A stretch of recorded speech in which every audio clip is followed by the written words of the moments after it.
Guys, ngayon tuturuan ko kayo kung paano mag-adjust ng ilaw ng EDX.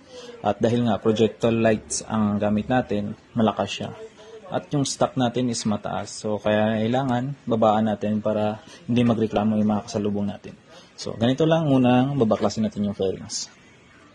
Una kong ginawa is tinanggal ko yung screw dito sa ilalim ng upuan. Medyo madilim lang dito. May screw dito kabilaan yan para matanggal nyo itong maliit na to. Ito. Kabilaan yan guys. Yan, dalawa yan sila. And then, after nun, tinanggal ko yung screw dito banda. And, ang pipansin nyo, mayroong takip dito. Mayroong takip dito na parang may kaliskis. Ito yung ganito. Tinanggal ko to siya. Sikwatin nyo lang to guys. Nakaklip lang yan. And then, tanggalin nyo ang screw. And, yung sa taas, tanggalin nyo dito. Ito, dalawang screw, tanggalin nyo din to. Para mahugot nyo to. Yan.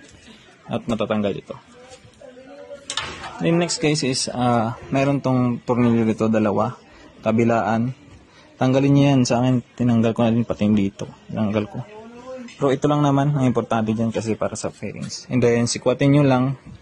Flat screw pwede na, dandahan lang. Tapos pag natanggal nyo yan, may screw din dito sa ilalim. Ay, nabanggit ko na pala yan. Tapos, ayan, pag tanggal nyo na yung mga lahat ng nakaklip, mahuhugot nyo na yan, ang ganito yung tsura niya. Ayan. So, itabi natin yan, pwede matatapan.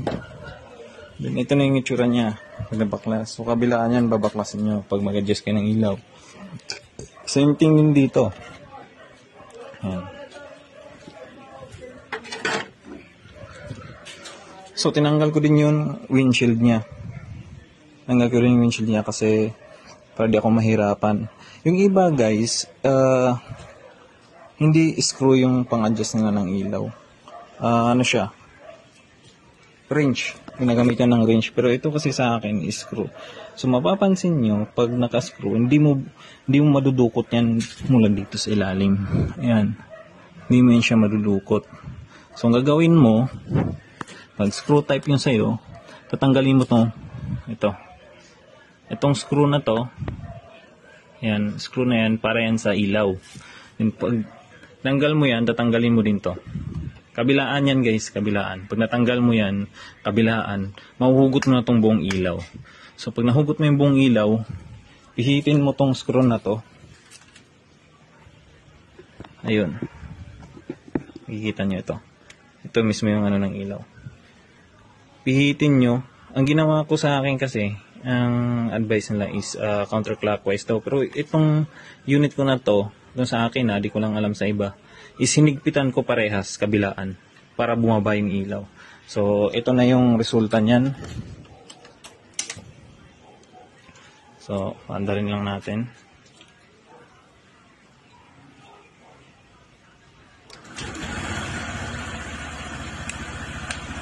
So, ayan na guys.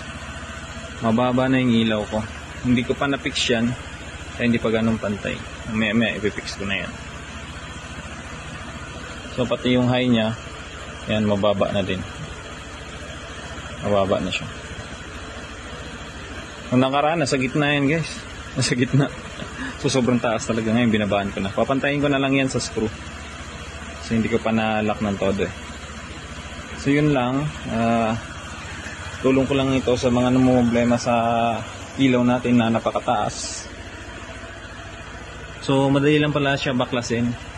Parang mahirap lang siya pag tiningnan mo kasi parang fix na fix, pero mabilis lang siya baklasin guys pag alam mo na siya paano hugutin at saan sisikwatin. So yun lang. So please like and subscribe para sa mga next videos natin. Thank you.